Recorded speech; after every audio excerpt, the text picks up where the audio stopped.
सनातन पंचांग दिनांक 14 जनवरी 2026, दिन बुधवार, विक्रम संवत 2082, शक संवत 1947, आयन उत्तरायण, ऋतु शिशिर ऋतु, मास माघ मास, गुजरात महाराष्ट्र अनुसार पौष मास, पक्ष कृष्ण, तिथि एकादशी शाम 5:52 तक, तत्पश्चात द्वादशी, नक्षत्र अनुराधा 15 जनवरी रात्रि 3:03 तक, तत्पश्चात ज्येष्ठा, योग गंड शाम 7:56 तक, तत्पश्चात वृद्धि, राहु काल दोपहर 12:48 से दोपहर 2:10 तक, सूर्योदय सुबह 7:19, सूर्यास्त शाम 6:15, दिशा शूल उत्तर दिशा में,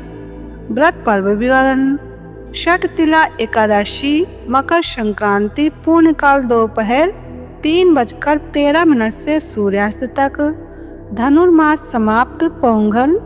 विशेष, हर एकादशी को श्री विष्णु सहस्रनाम का पाठ करने से घर में सुख शांति बनी रहती है। राम रामेति रामेति रमे रामे मनोरमे सहस्रनाम तातुल्यम राम नाम वरानने। एकादशी के दिन इस मंत्र के पाठ से विष्णु सहस्रनाम के जप के समान पुण्य प्राप्त होता है। एकादशी के दिन बाल नहीं कटवाने चाहिए।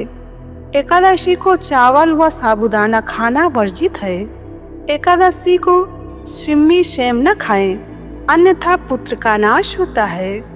जो दोनों पक्षों की एकादशियों को आंवले के रस का प्रयोग कर स्नान करते हैं, उनके पाप नष्ट हो जाते हैं। सनातन पंचांग छठ तिला एकादशी 13 जनवरी 2026, मंगलवार को शाम 3:17 से 14 जनवरी बुधवार को शाम 5:52 तक एकादशी है। तो उदया तिथि को ध्यान में रखते हुए 14 जनवरी बुधवार को एकादशी का व्रत उपवास रखें। इस दिन मुख्य रूप से भगवान विष्णु जी की पूजा की जाती है। धर्म ग्रंथों के अनुसार इस दिन तिल का उपयोग 6 कामों में करने का विधान है।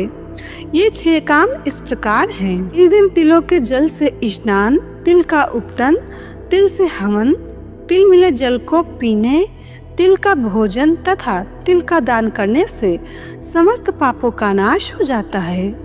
तिल का इन 6 कामों में करें उपयोग, होंगे ये फायदे।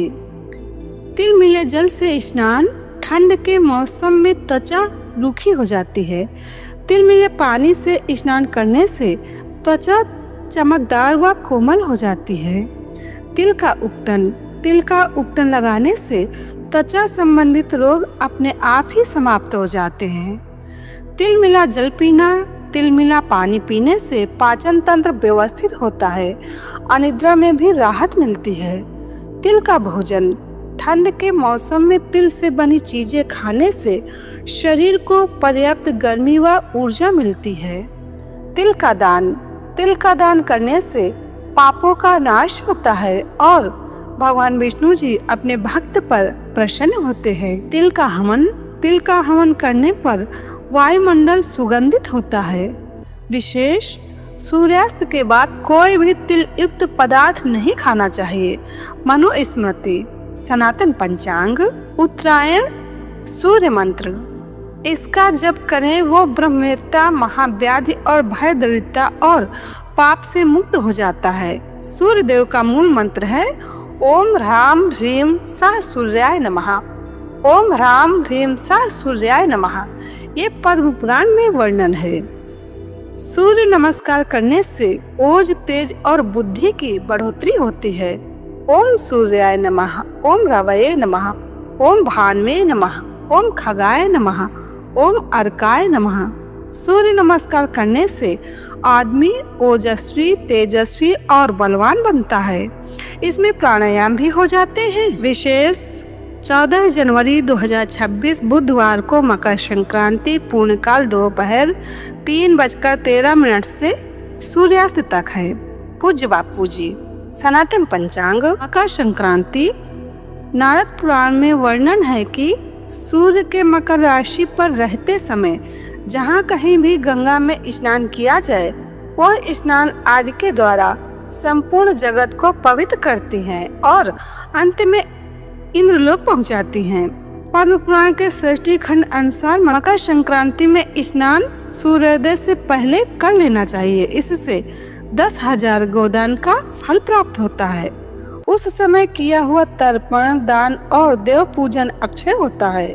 गरुड़ पुराण में वर्णन है कि मकर संक्रांति, चंद्र ग्रहण एवं सूर्य ग्रहण के अवसर पर गया तीर्थ में जाकर पिंडदान करना तीनों लोकों में दुर्लभ है।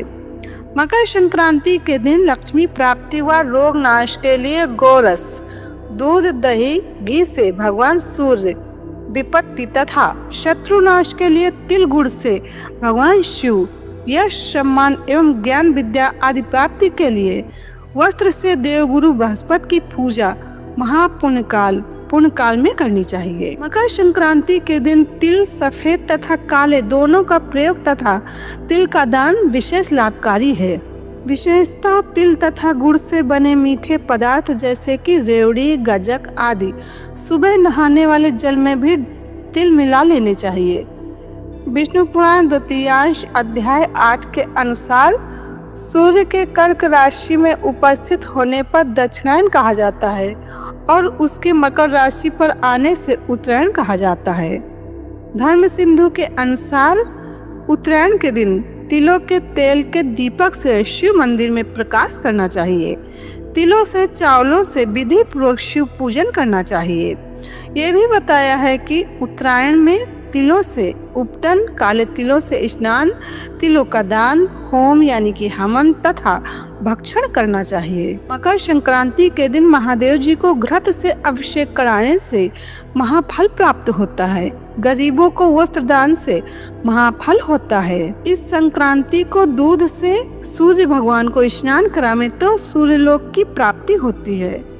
नारद पुराण में वर्णन है कि जो सूर्य की संक्रांति के दिन दूध आदि से श्री हरि को नहलाता है वो 21 पीढ़ियों के साथ विष्णु लोक में वास करता है। सनातन पंचांग संपादक अंजनी बहन नीलेश ठाकर। सनातन पंचांग प्रकाशित से सूरत शहर गुजरात। सनातन पंचांग